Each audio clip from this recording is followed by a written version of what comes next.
बिस्मिल्लाहिर्रहमानिर्रहीम। अस्सलाम वालेकुम स्टूडेंट्स। नेक्स्ट चैप्टर जो है हमारा केमिस्ट्री एसएससी 1 में वो है चैप्टर नंबर 6 सॉल्यूशंस का। इसमें जो परहैप्स दो मोस्ट इम्पॉर्टेंट टॉपिक्स हैं वो है सॉल्युबिलिटी और सॉल्यूट सॉल्वेंट इंटरेक्शन। पहले मोलैरिटी देखते हैं। मोलैरिटी है और फिर उसके बाद सॉल्युबिलिटी की तरफ जाते हैं। तो मोलैरिटी के न्यूमेरिकल्स बहुत इंपॉर्टेंट न्यूमेरिकल्स हैं। मोलैरिटी का फॉर्मूला याद कर लें और दो इसमें और चीज़ें जो आपने याद रखनी है। मोलैरिटी क्या होता है? नंबर ऑफ मोल्स डिजॉल्व्ड पर decimetre cube of a solution, यानी वॉल्यूम आपने लेना है dm क्यूब के अंदर। अब एक तो ये कन्वर्जन याद रख दें कि dm क्यूब को अगर आपने cm क्यूब में या cm क्यूब को बल्कि dm क्यूब में कन्वर्जन ज़्यादा आती है, ये करनी है। तो अगर आपका वॉल्यूम है सेंटीमीटर क्यूब में, लेट्स से मैं आपको देता हूँ 500 सेंटीमीटर क्यूब, आपने फ़ौरन से इसको डिवाइड कर देना है 1000 के साथ। तो ये हो जाएगा जी 0.5 dm क्यूब। तो आपने dm क्यूब में लिखना है वॉल्यूम को, बस ये याद रख लेना। अच्छा, अगर तो मोल्स गिवन है तो मोलैरिटी बड़ी आसानी से फाइंड आउट हो जाएगी। लेकिन अगर मोल्स नहीं गिवन, और ज़्यादातर चांसेस ये होते हैं कि मोल्स गिवन ना हो, मैस से लेकर चलें, मैस गिवन हो या मैस फाइंड करना हो, तो उस सूरत में क्या करेंगे आप? तो नंबर ऑफ मोल्स का एक और फार्मूला इससे पहले हम पढ़ चुके हैं। नंबर ऑफ मोल्स का वो क्या था? नंबर ऑफ मोल्स का है मैस ओवर मोलर मैस। अगर आपको याद हो, मैस ओवर मोलर मैस। तो अगर आपको नंबर ऑफ मोल्स का वो फार्मूला याद है, यानी मैस ओवर मोलर मैस, तो इस पूरे फार्मूले मोलैरिटी वाले को ना मैं मॉडिफाई कर सकता हूँ, एक फार्मूला बना सकता हूँ, दोनों को मिला के एक ही फार्मूला बना सकता हूँ। वो क्या है? वो है molarity is equal to mass over molar mass. Capital M से रिप्रेजेंट करता हूँ, अच्छा स्मॉल एम से मैस को रिप्रेजेंट कर देता हूँ, कैपिटल एम से मोलर मैस को, और मल्टीप्लाइड बाय वॉल्यूम। ये एक फार्मूला बन गया, इससे तमाम न्यूमेरिकल्स हो जाएंगे। ठीक है जी। फॉर एग्ज़ाम्पल, अगर मैं आपसे ये कहूँ कि एक सब्सटेंस है पोटाशियम क्लोरेट है KClO3, ये एक सब्सटेंस है जी KClO3, let's say it is KClO3 potassium chlorate white solid है, और इसका हम ये कहते हैं कैलकुलेट इट्स मोलैरिटी। अगर 1.5 मोल्स कैलकुलेट क्या करना है जी? कैलकुलेट करना है जी मोलैरिटी इसी की। तो पहली इंफॉर्मेशन है, if 1.5 moles of KClO3 is dissolved in 250 cm cube, is dissolved in 250 cm cube, ठीक है जी, of a solution that contains this KClO3। अच्छा, अब आपने करना क्या है? मोलैरिटी फाइंड आउट करनी है। तो अब आपने सबसे जो पहला फॉर्मूला है number of moles over the volume, वो करना है। लेकिन मैंने अभी आपको क्या बताया था? अगर वॉल्यूम सेंटीमीटर क्यूब में है तो आपने फ़ौरन से उसको 1000 से डिवाइड कर देना है, ताकि ये सेंटीमीटर क्यूब डेसीमीटर क्यूब में चेंज हो जाए। तो अब ये dm क्यूब में चेंज हो जाएगा। 250 और 1000 करेंगे तो 0.25 dm क्यूब हो जाएगा। तो अगर मोल्स गिवन है फिर तो ये काम ही कोई नहीं करने को, आपका 1.5 को डिवाइड कर देना है 0.25 के साथ, ये आपको इसकी मोलैरिटी जो है वो मिल जाएगी। लेकिन अक्सर ऐसा होता है कि आपसे मैस का पूछा गया हो या मैस जो है वो बताना हो आपने। अगर मैस का पूछा गया हो या मैस का बताना हो तो फिर क्या होगा, फिर कैसे करेंगे? लेट्स से एक और प्रॉब्लम देखते हैं जिसमें पोटाशियम हाइड्रोक्साइड है KOH है, ये भी आपकी बुक में ही है, लेकिन समझाने के लिए यही न्यूमेरिकल ले रहा हूँ। पोटाशियम हाइड्रोक्साइड एक बेस है, एल्कली है। इस पोटाशियम हाइड्रोक्साइड को आपने क्या किया कि एक एनालिस्ट ने एक सोल्यूशन बनाई और 5.8 ग्राम्स लिया इसका, 5.8 ग्राम्स, यानी अब ये मैस आ गया। 5.8 grams of KOH potassium hydroxide is dissolved in 1 dm cube of a solution. 1 dm cube solution में ये डिज़ोल्व किया। तो आपने क्या फाइंड आउट करना है? You have to find the molarity. Molarity आपने डिटर्मिन करनी हो। तो मोलैरिटी का फार्मूला क्या है? मोलैरिटी का फार्मूला है number of moles over volume, लेकिन यहाँ मोल्स का जिक्र नहीं, मैस का जिक्र है, तो आपने फार्मूला दूसरा वाला लिख देना है, वो मैंने बताया था, mass over molar mass into volume. अब क्या चीज़ इसमें फाइंड आउट करना है सबसे पहले, तो मोलर मैस। मोलर मैस कैसे होता है? ये KOH का मोलर मैस करने के लिए K का मैस लिखें, O का मैस लिखें, H का मैस लिखें, तीनों को आपने कर देना है प्लस। तो K का मैस होता है जी 39, पीरियोडिक टेबल आपको गिवन होगा, ऑक्सीजन का 16, इसका 1, इन सब को आपने प्लस कर देना है। तो ये आ जाता है जी 56 ग्राम पर मोल, 56 ग्राम पर मोल, ये आ गया इसका मोलर मैस। जब आपके पास मोलर मैस आ गया, आप देखें मोलैरिटी का ये फार्मूला लिखा हुआ है, इसमें मैस पुट करें, न्यूमेरिकल के अंदर गिवन है 5.8 ग्राम्स, उसको डिवाइड करें मोलर मैस जो कि 56 है, और टाइम्स उसको वॉल्यूम से करें जो कि है 1 dm³। 5.8 डिवाइड बाई 56 करेंगे, आपका आंसर आ जाएगा मोलैरिटी का। तो इस किस्म के न्यूमेरिकल्स आ सकते हैं, ये पॉइंट कुछ भी आ सकता है, पर जो भी आंसर आएगा इसका। और यूनिट इसके साथ क्या लिखना है? मोलैरिटी के साथ लिखना है MOL, मोल, ठीक है जी। इसके साथ 0.2 0.1 जो कुछ भी आंसर आए साथ MOL मोल लिख देंगे। तो ये मोलैरिटी के बहुत इंपॉर्टेंट न्यूमेरिकल्स पेपर में आते हैं और इंतहाई आसान होते हैं न्यूमेरिकल्स, ठीक है जी। इसके बाद नेक्स्ट है जी सॉल्युबिलिटी और सल्यूट सॉल्वेंट इंटरेक्शन। तो सॉल्युबिलिटी को डिफाइन कैसे करते हैं? Solubility, the amount of substance that is solubility, पहले लिख लेते हैं सॉल्युबिलिटी, फिर सॉल्युबिलिटी के वो हैं affects the amount of solute that dissolves in 100 gram of a solvent.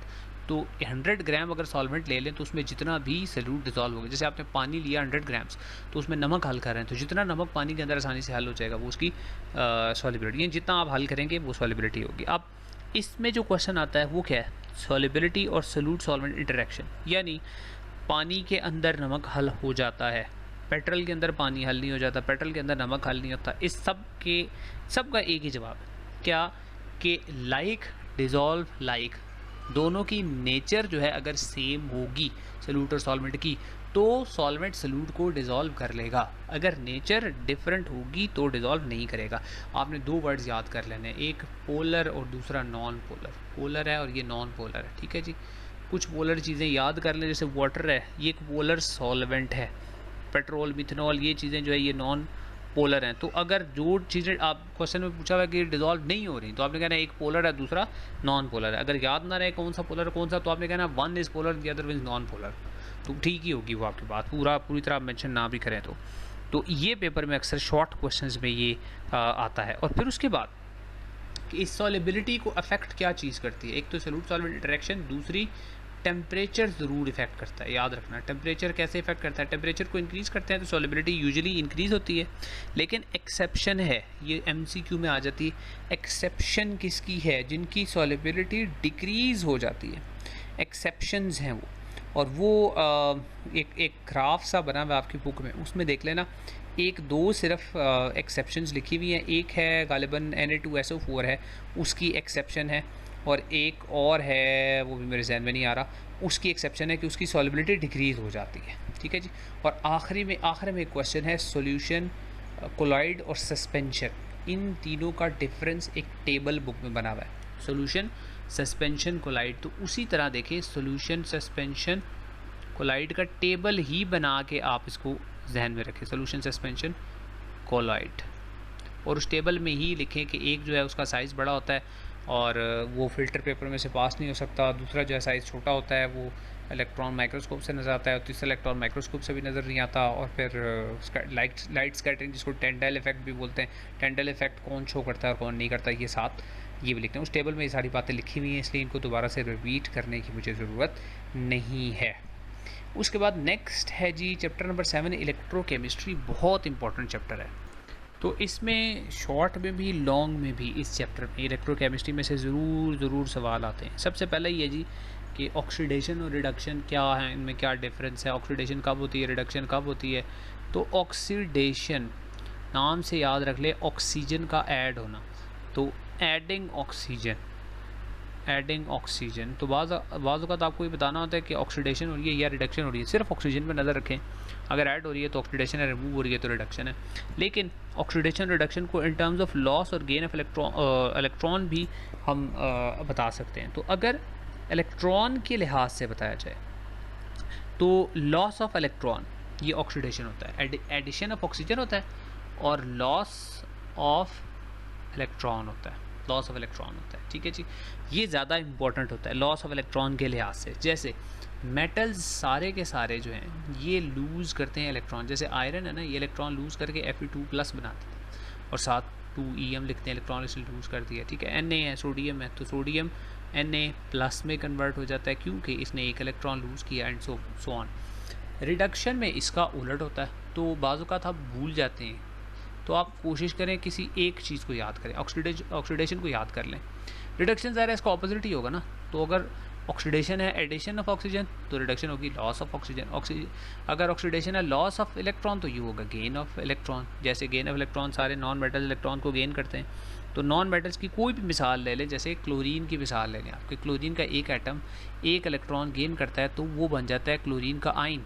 और अगर 2 क्लोरीन के ऐसे एटम हो, क्लोरीन के एटम्स होते हैं Cl2, तो वो 2 क्लोरीन के आइंस बना देंगे 2Cl-। अब ऑक्सीडाइजिंग एजेंट और रिड्यूसिंग एजेंट कौन होता है? तो जो खुद ऑक्सीडाइज होता है ना, खुद वो असल में रिड्यूसिंग एजेंट होता है, जो खुद ऑक्सीडाइज होता है, और जो खुद रिड्यूस होता है वो ऑक्सीडाइजिंग एजेंट होता है। ठीक है जी, अब ये डिटर्मिन कैसे होता है ऑक्सीडाइजिंग एजेंट और रिड्यूसिंग एजेंट के लिए? उसके लिए आपके वो रूल्स लिखे हैं, rules for assigning oxidation state या ऑक्सीडेशन नंबर। वो रूल्स आपने जहन में रखने हैं। उन रूल्स में भी 2 रूल्स हैं सिर्फ, वो ज़्यादा जहन में रखे। रूल्स क्या हैं ऑक्सीडेशन स्टेट को असाइन करने के? पहला है, जो भी फ्री स्टेट में होगा, रूल लिखा हुआ भी वहाँ पे, उसकी ऑक्सीडेशन स्टेट या उसका ऑक्सीडेशन नंबर जो है ना, ऑक्सीडेशन नंबर उसका आपने लिख देना है 0, फ्री स्टेट में होगा। और जो मॉलिक्यूल की फॉर्म में होगा, कंबाइंड स्टेट में होगा, मॉलिक्यूलर फॉर्म में होगा, ठीक है, वो उस मॉलिक्यूल के अंदर, इन अ मॉलिक्यूल के अंदर अगर आप सब की ऑक्सीडेशन स्टेट प्लस करें तो सम ऑफ ऑक्सीडेशन नंबर्स अगर आप करें तो क्या आएगा? Sum of oxidation numbers is always equal to 0। जैसे NaCl ये कंपाउंड है, इसके अंदर Na का +1 होता है तो Cl का -1, तो +1 और -1 को ऐड करें तो क्या आएगा? 0 आएगा। ये रूल अगर आपको आता है तो आप कोई भी ऑक्सीडेशन का क्वेश्चन आसानी से कर सकते हैं। ये 2 रूल्स अगर आपको आते हैं तो आपने ऑक्सीडाइजिंग एजेंट, रिड्यूसिंग एजेंट बताना हो, आपने ऑक्सीडेशन स्टेट बतानी हो, सब कुछ ये आसानी से आप बता सकते हैं अगर ये 2 रूल आपको पता है। ठीक है जी, जैसे फॉर एग्ज़ाम्पल लिख लेते हैं ये NaCl का ही, ये चलें कोई थोड़ा मुश्किल वाला देखते हैं, Fe2O3 वाला देखते हैं। Fe2O3 तो देखिएगा, Fe2O3 ये कंपाउंड है, फेरिक ऑक्साइड है, इसमें 3CO ऐड होता है या रिएक्ट करता है, जो भी कह लें, तो प्रोडक्ट में क्या बनता है? दूसरी तरफ बनता है जी 2Fe और साथ बन जाता है 3CO2। ठीक है जी, अब क्या करना है, जो फ्री वाले हैं उनके ऊपर पहले 0 लिख देना है, इस Fe के ऊपर मैंने लिख दिया 0। ठीक है जी, अब आसान वाले को पहले कर लेते हैं, तो CO आसान है, क्यों? ऑक्सीजन की हमेशा पता है -2, याद रख लें, ऑलवेज -2 होती है, तो दोनों का सम जो है वो 0 करने के लिए कार्बन को +2 होना चाहिए, ताकि दोनों को ऐड करो तो 0 आ जाए। ये आसान था। अब देखें आयरन किस बल्कि आयरन Fe2O3 के अंदर भी आप ऑक्सीजन को कर लें, ऑक्सीजन का होता है जी -2, ऑक्सीडेशन का ऑक्सीजन का -2 है ना, लेकिन कितने ऑक्सीजन है? 3 है, तो वो जो 3 है इधर मैं यहाँ लिख दूँगा। ठीक है जी, वो जो नीचे वाला 3 लिखा हुआ है मैंने पहले लिख दिया। इसी तरह आयरन का जो 2 लिखा हुआ है मैं पहले लिख दूँगा। अब आयरन के अंदर यहाँ क्या लिखूँ? देखें, ऑक्सीजन को अगर आप देखें तो 3 2 क्या आएगा? 6 आएगा ना, तो वो -6 है तो आयरन को +6 होना चाहिए, तो 2 को किसके साथ मल्टीप्लाई करूँ तो 6 आएगा, 3 के साथ मल्टीप्लाई करूँ। वैसे तो यहीं से ही काम हो जाएगा, पता चल जाएगा आपको ऑक्सीडाइजिंग और रिड्यूसिंग एजेंट का, लेकिन CO2 को भी कर लेते हैं। अगेन ऑक्सीजन का -2 है चार्ज नंबर, और ये बाहर वाला 2 मैंने लिख दिया ऐसे, साथ लिख दिया, तो 2 × -2, और ये 2 × -2 हो गया -4, तो कार्बन का अकेले का क्या होना चाहिए? +4। ठीक है जी, अब देख के डिसाइड करना है। यहाँ देखो कार्बन का +2 है, वहाँ +4 आ रहा है। अब आपने सबसे पहले आयरन को देखिए क्या हो रहा है। आयरन का यहाँ पर है +3 या +6 कह लें, उधर जाके हो गया 0। तो ये जो चेंज आयरन के अंदर आया है ये क्या हुआ है? आयरन का ऑक्सीडेशन नंबर जो है वो 6 से हो गया है 0, ये हो गया कम। अगर ऑक्सीडेशन नंबर कम हो जाए तो वो हो जाता है रिडक्शन। ऑक्सीडेशन नंबर कम होता है, रिडक्शन होती है। तो इसका मतलब है iron is getting reduced, iron reduce हो रहा है। ठीक है जी। अच्छा जी, कार्बन को देख लेते हैं। कार्बन को क्या हो रहा है, अगर मैं ये आयरन की बात की है तो साथ ही मैं कार्बन की बात करता हूँ।